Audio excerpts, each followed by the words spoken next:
to Ample Flame, episode 12, Living Disconnected from the World. I'm Meg. This is my husband, Ben. Hi. Good job, babe. Was that my cue? That was your cue. That's you.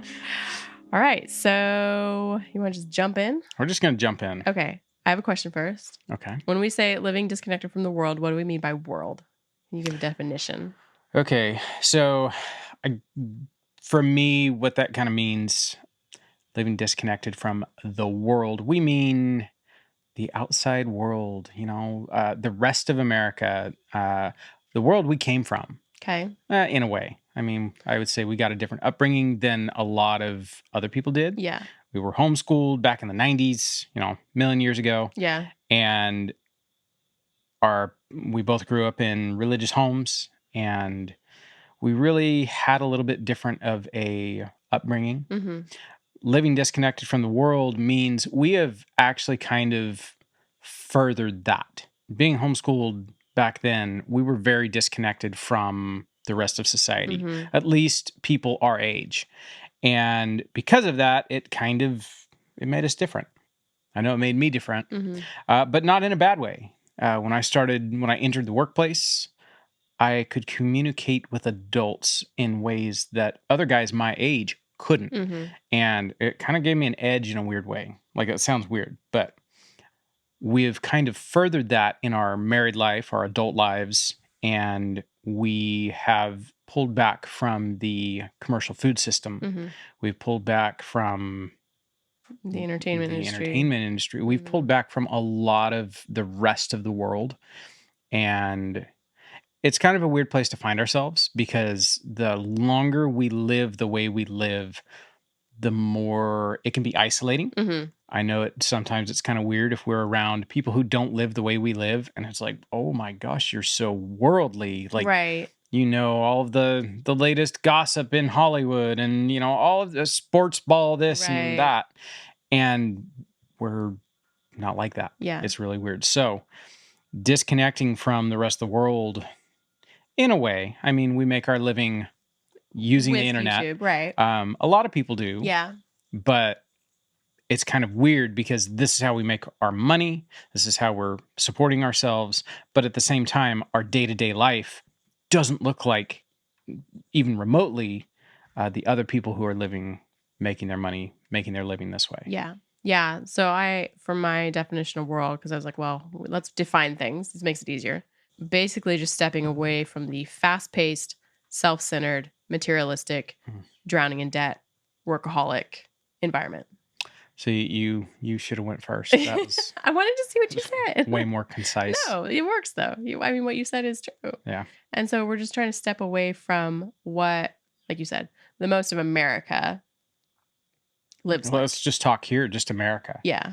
So one of the things that has been a struggle is trying to relate to people who are living that way.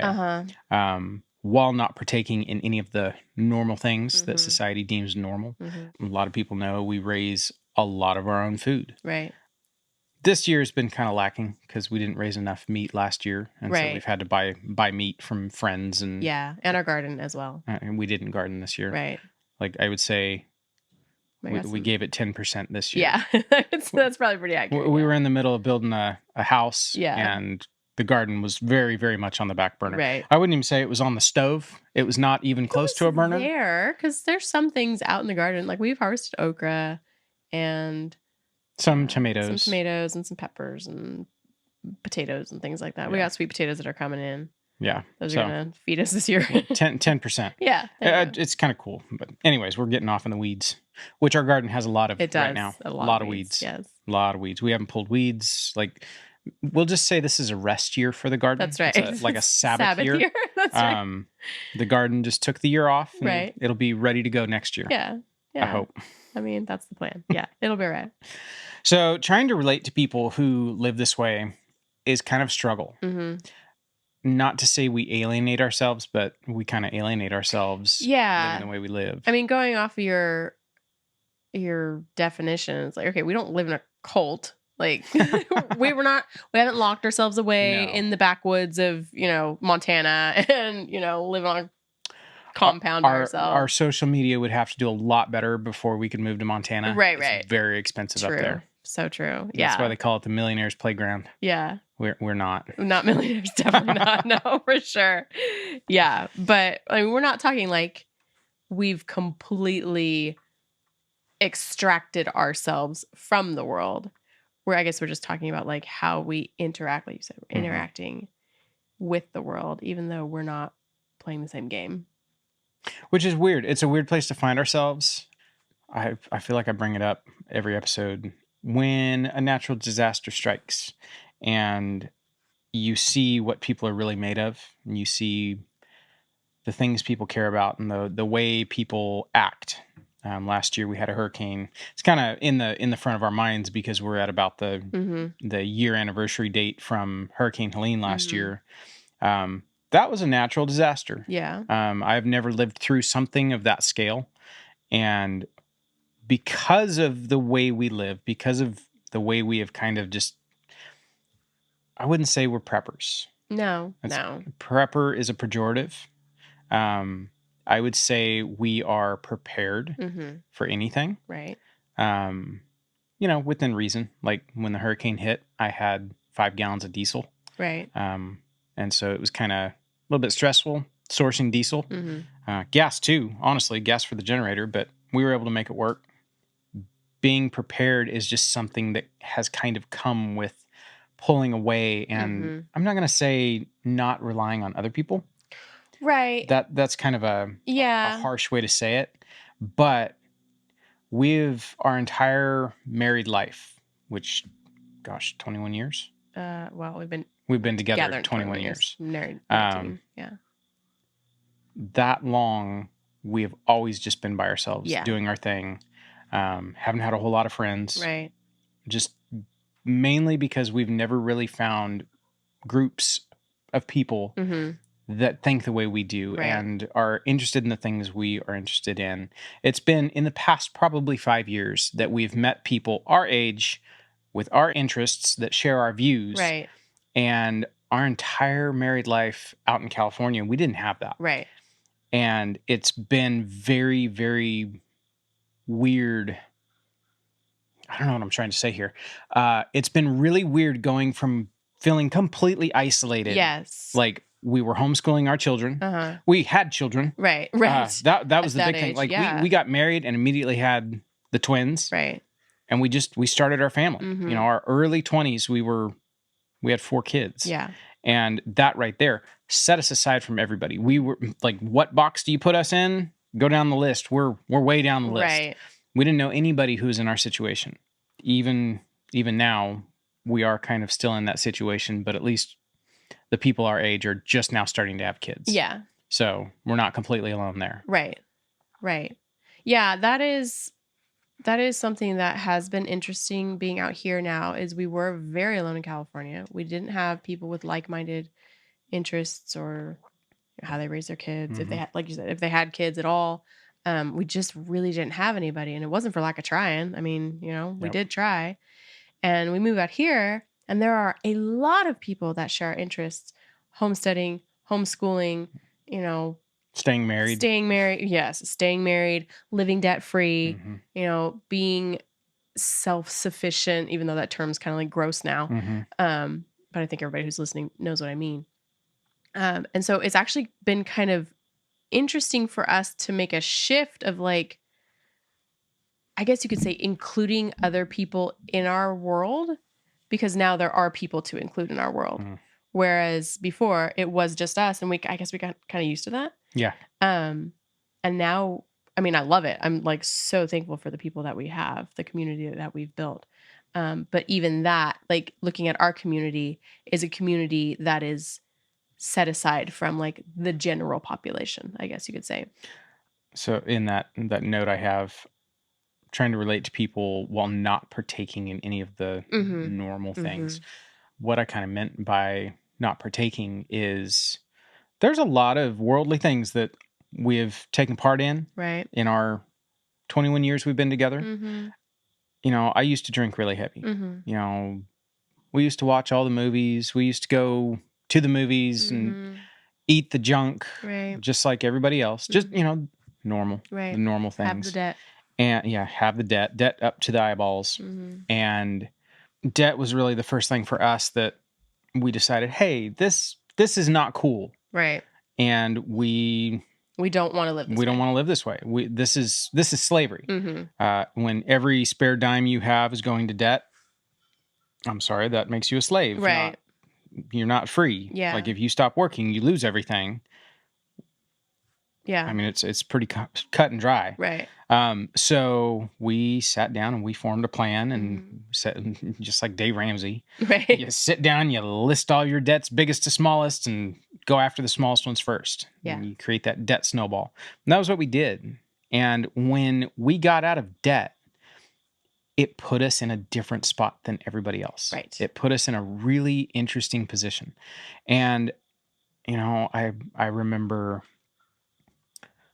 I'll tell this story. I know the guy who said it is listening because he listens to our podcast. I'm not going to name you, but you know who you are. I gave myself a budget of $10 a week when we were getting out of debt. Yep.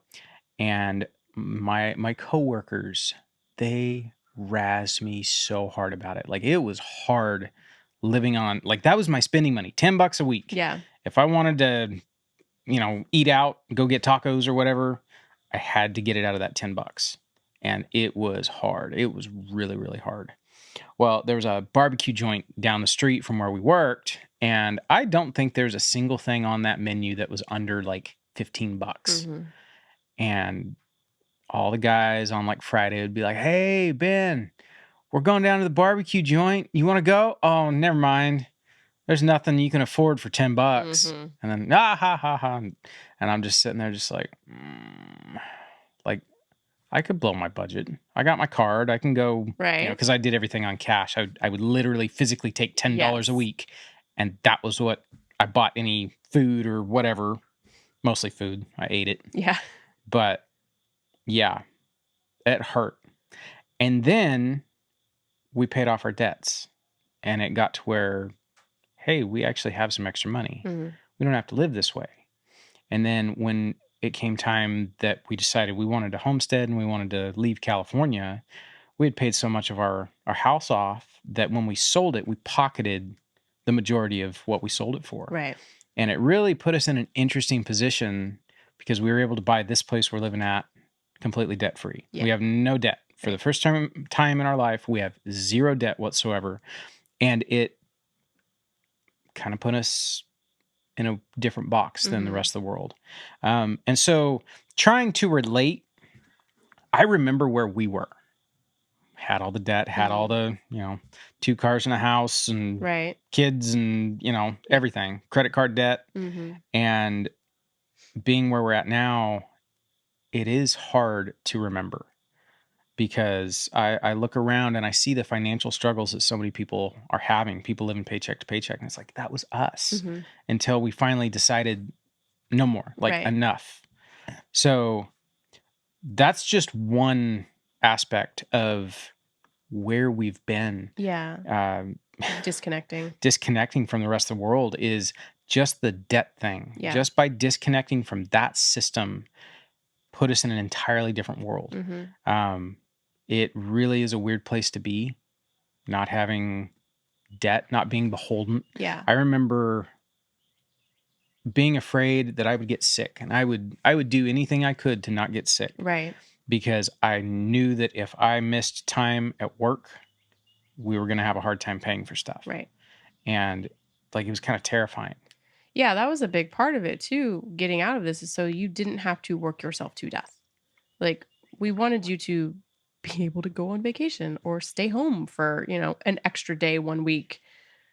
Enjoy a birthday, have that time to not be stuck in it, like the workaholism, like I was talking about. Yep. Not having to do that. Kind of going off of what you were talking about earlier, part of living disconnected from the world is that we don't eat the same way as most people.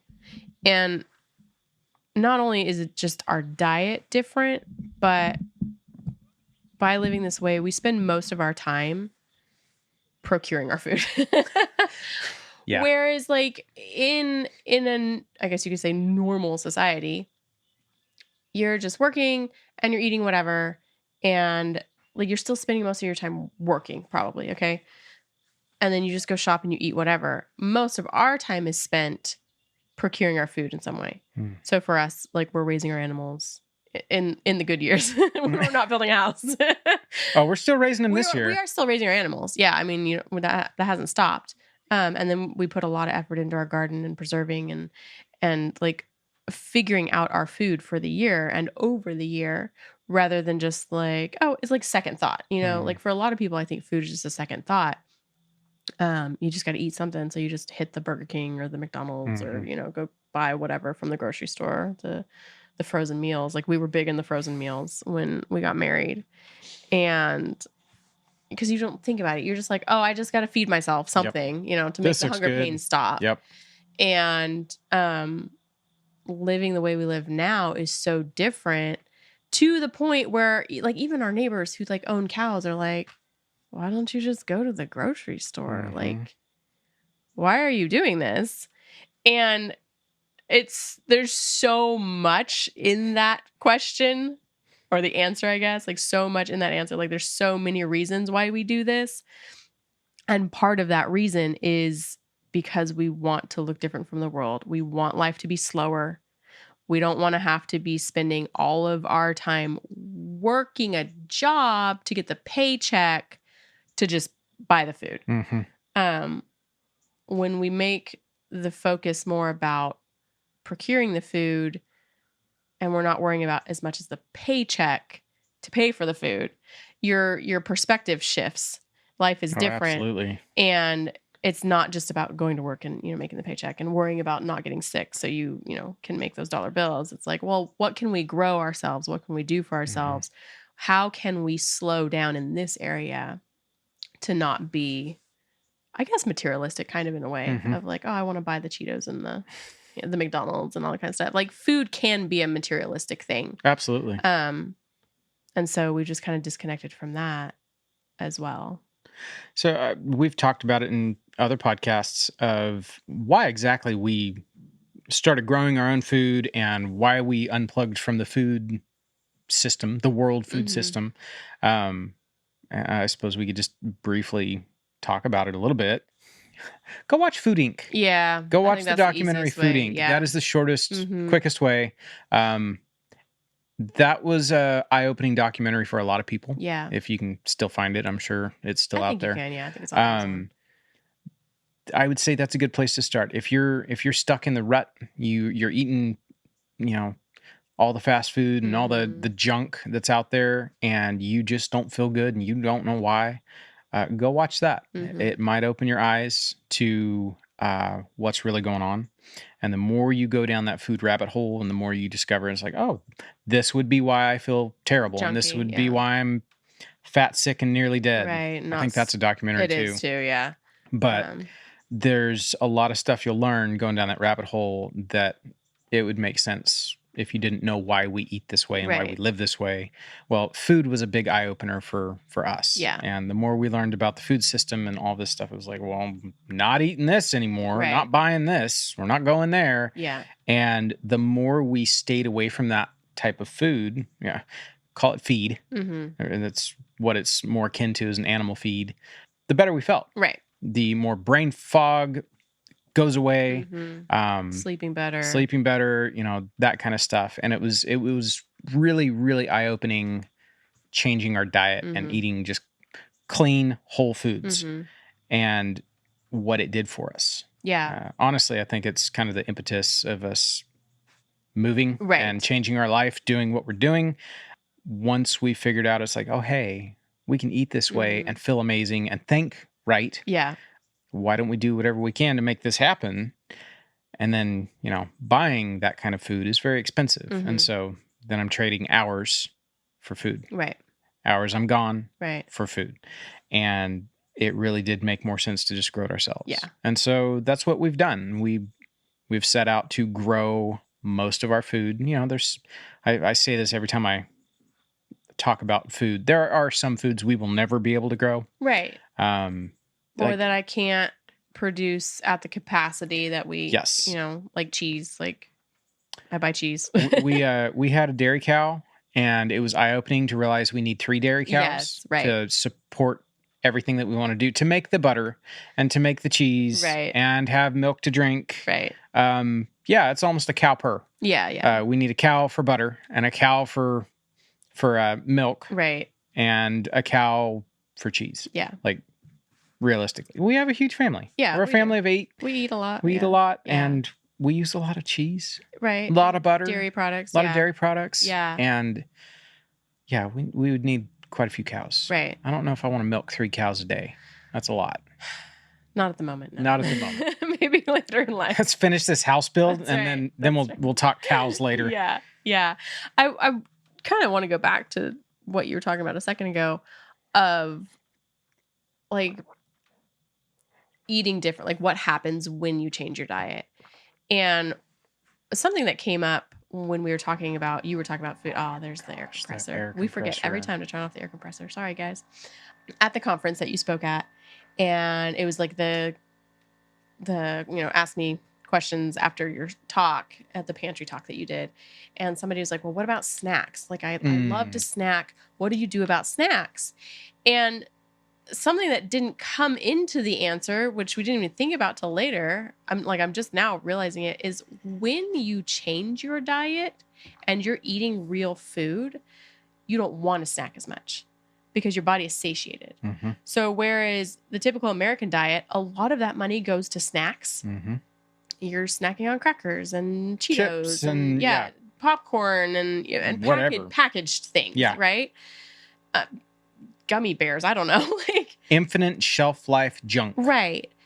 When you are eating real food, you're not craving snacks as often. So like we literally eat 3 meals a day and then maybe an apple or something in between. We aren't feeling the need to snack constantly.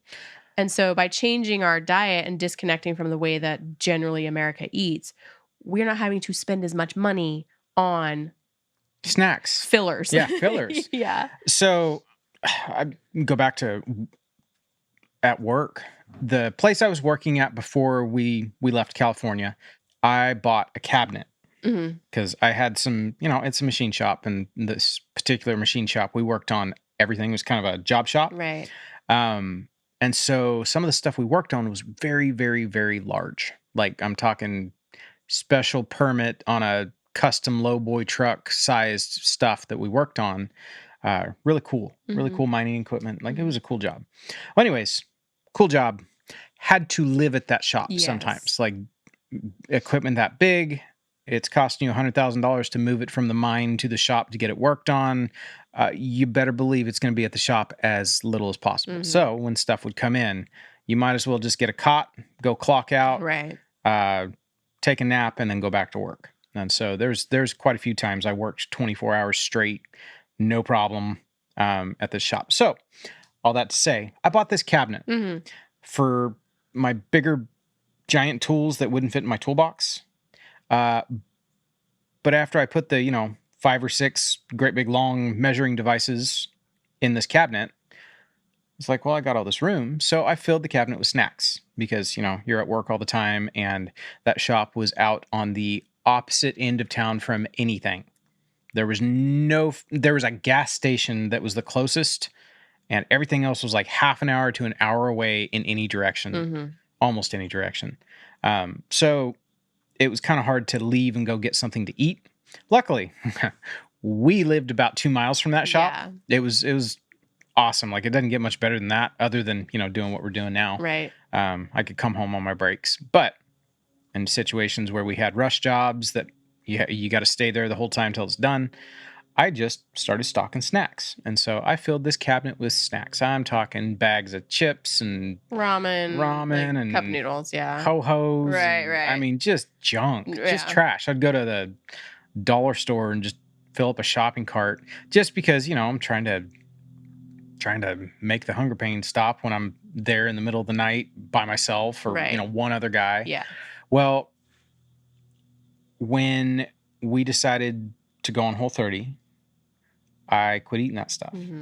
And honestly, I think when we left, I gave that cabinet to one of my coworkers. I was like, "Hey, man, you want my cabinet?" He's like, "Yeah." I was like, "You want the snacks in it too?" He's like, "Yeah, heck yeah." Well, something happened when we went on Whole30 the first time, and you detox. Like, you detox off of sugar, you detox off of carbs and all that, and it's really weird. You are a basket case for about a week as you're coming down off that stuff.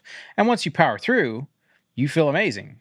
Well, made it to that point and it was like, I am never eating this garbage again. Yeah.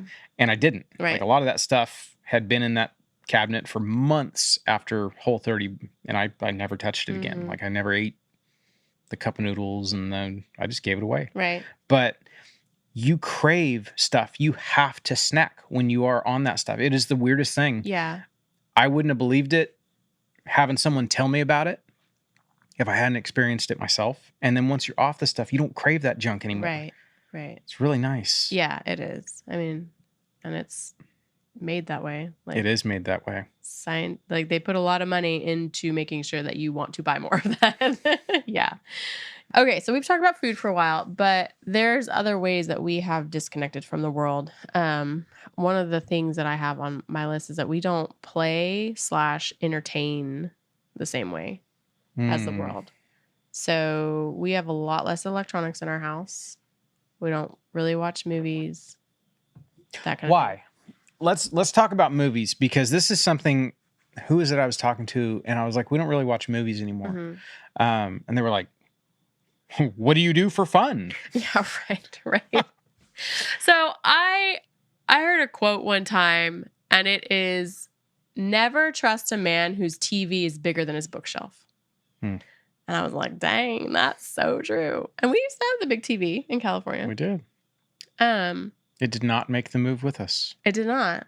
No. And the reason for that, one of the reasons for that, is because it is a time suck, honestly. Like, you wind up spending so much time being entertained, you don't have any time to go do things. You're just consuming, you're not creating. Yep. And you're not consuming. I mean, okay, sure, you could watch Discovery Channel and learn about sharks. Oh, it's educational. Educational. But is it really? Yeah. Like, and they make it entertaining so that you're getting sucked in. They call that stuff edutainment. Edutainment, yeah. And I don't know. I don't know. You know, to actually be able to regurgitate it, it's kind of like my notepads. I got tired of writing stuff on my phone, because if I write it on my phone, make a note, I forget it immediately. I got pencil and paper, and I carry this around in my pocket, and anytime I need to remember something, I write it in my notepad. Right. And wouldn't you know it, I can remember stuff. Yes. It's not that way with movies and TV. No. Honestly, any media, YouTube, TikTok, shorts, all of that stuff. You know, there's a term going around. It's called TikTok brain. Your attention span gets so shortened that you can't even talk to somebody and maintain a topic for longer than 2 minutes. Yes. And some people it's even shorter. Some people, yeah. Some people it's even shorter. Like, we know people in real life personally that are suffering from this. And it's hard to talk to them, to have a conversation. And because you can't have a conversation. You can't have a conversation. They lose interest in, they'll ask you a question, and by the time they get done asking the question, you open your mouth to respond, and they're on to the next thing. They didn't even wait for a response or an answer to their, they just swiped you. It's physical, conversational swiping. Yeah. And so the longer we were in it, the less we wanted to participate in it. Especially like once we had kids and we saw what it was doing to them. You watch the zombie stare when you plug them in front of a movie, and they're just drooling, mouth open. Well, and I don't know if we've talked about this on the podcast before. I think we have. But we've talked about how we used to play World of Warcraft. Yeah, we've talked about it. And how you were like, you finally hit the point where you're like, I'm spending all my time leveling up my skills in blacksmithing on this game, when I don't even know how to do this in real life. It was something that I wanted to do in real life. It was like, I got a garage. I got all this equipment that I've been collecting. Right. Why am I wasting time in a game learning blacksmithing when I could go out in the garage and do actual blacksmithing? This doesn't make sense. Or why would you spend a game about farming Yeah. when you could go out in the yard and plant some actual carrots and do the real thing. So this is different. This is a way we live different and disconnected as well. And I think what's really weird is when you realize how disconnected you are. I remember last year we went to the fair and we go to see the racing pigs. I love the racing pigs. I've always loved the racing pigs. My dad used to take me to see the racing pigs when I was a kid. So this is like, they didn't have them at the fair this year. And I was so upset. really There was sad. no racing pigs. But last year they had them. And we were like, I want to go see the racing pigs. So we go. And it's like the pre-show, like it's where everybody's filling in and they're doing all that. The clown show The at the clown beginning. and everybody's goofing off.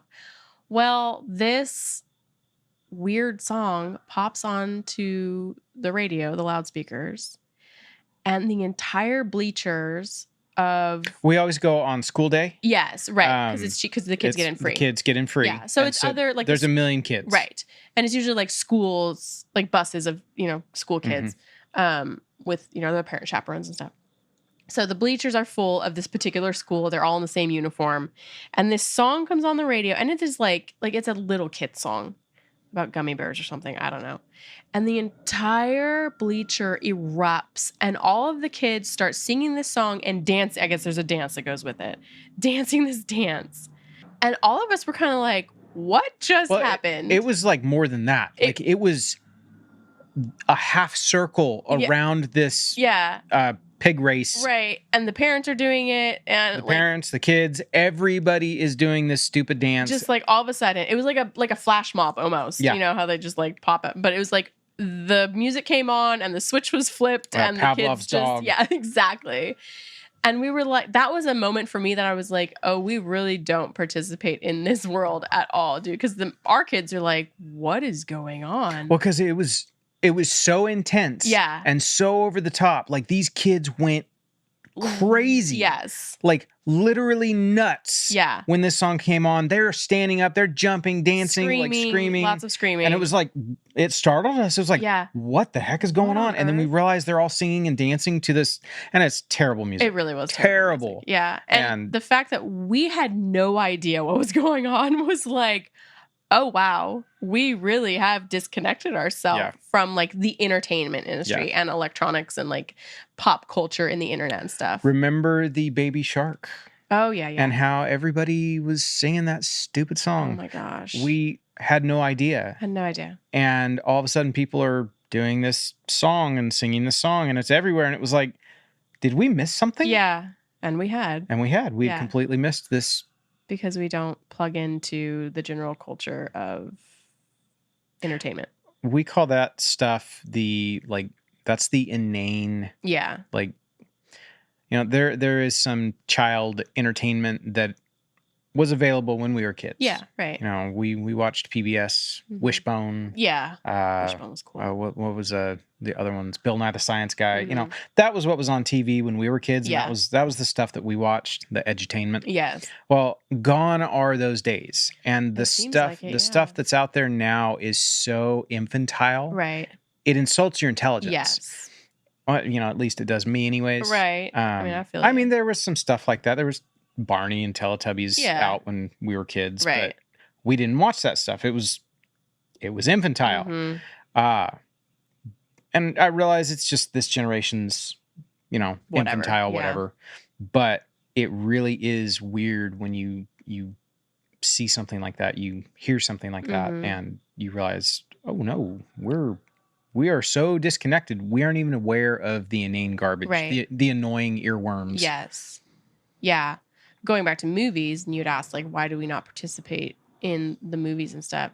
And it doesn't even have to be new movies. Like, we personally feel like the new movies are really, really garbage. But even going back and watching movies that were available when we were kids, we've gone back and we watch them and we kind of sit there and we're like sort of horrified. And then what do you know? A week later, our kids are like mimicking the bad, disrespectful, rude behavior.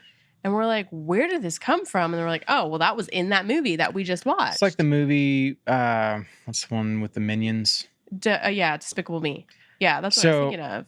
Like, the Minions are, they're funny. Yeah. But when you don't partake of that kind of entertainment, it just seems very crass and kind of vulgar and Right. And rude and rude and disrespectful. disrespectful. And wouldn't you know it, that's what the boys, they see that and they're like, oh, this is what we're going to remember from that entire movie. We're going to remember the crude behavior, and that's Yes. what we're going to imitate. Yeah. And so just stuff like that, man. Are we alienating I ourselves don't with this know. We podcast? might be, but we just People are talked going to be about like, how well, what's wrong? That's one of my favorite movies. And it's like, I'm sorry, but maybe unplug for a little bit. Read some books to your kids instead of Yeah. plugging them into a TV. Right. We used to plug our kids in and we saw what it was doing to them. Yeah. And so we unplugged and we started doing the hard work of, no, we're going to read, and no, we're going to actually do things with our kids because we don't want them to be zombies by the time they get out of our house. Right, right. And you are right. It is hard work. Like, it is so much easier to just plug your kids in when you're like fried at the end of the day. You're fried at the end of the day, and all you want to do is plug in. Plug in. You want to pick up your phone and turn your brain off. Right. No. How about you just put it down for the night? Yeah. Read a book. Right. If you don't want to read a book, start a fire. Stare at fire. That's a fun one. Right. Like going out there, building a fire in the fire pit. So here's something that really lets you know where you're at. I think we went to dinner with some friends. We were at their house. It's getting dark. We start heading home, and we were an hour away, so we're on the road for an hour. It's pitch black by the time we get home, and we get out of the car, and I get Buggy out of the car. Mind you, she was 4 at this point, and she gets out. I set her on the ground, and it's dark. We live in the country. 9:00 at night. We get some good stars, and it was a clear night. You could see all the way up and see all the stars. It was a particularly nice night. No moon. And Buggy gets out of the car, and she just stops and looks up and goes, "What are those?" Yeah. Like almost freaked out. out. And I was like, "What are what?" She's like, "All those hundreds of lights." I was like, "Buggy, those are stars." Those are stars. What are stars? I was like, "Oh my gosh, how have you never seen stars?" And then, she always goes to bed. She goes to bed at like 7:00. 7:00. Yeah. So usually she's asleep before the stars are out. Right. And she's definitely not outside playing around right before dark. Right. So it was just like, oh my gosh. The boys, I don't think they saw stars until they were 8 or 9. And it was because anytime it got dark, like say in wintertime, there's a lot more darkness in wintertime. If they were staying up, it was because they were plugged into a movie. Right. And so it was just really cool. Yeah, it was. Yeah. But at the same time, it makes you realize it's like, oh my gosh, we need to spend more time around a fire. Right. We need to spend more time outside at all hours, Yes. Morning, noon, and night. Right. More time reading good things that feed your brain. It's not just trash that, is just entertainment. Like self-education. And I hope we don't sound elitist. Like, that's not the point. I think it's just like we've lost the ability to focus on good, beautiful, wholesome, educational, because we've gotten so sucked into, I just want to be entertained. Mm-hmm. I just want to check out and not have to worry about anything. And we ignore like trying to better ourselves and better our minds and better our families and our culture, like our family culture. And it's kind of like going back to that, the world is a fast-paced, self-centered, materialistic, drowning in debt, workaholic society. And we are just fighting against that so much because, I don't know, it just doesn't seem like that's really living.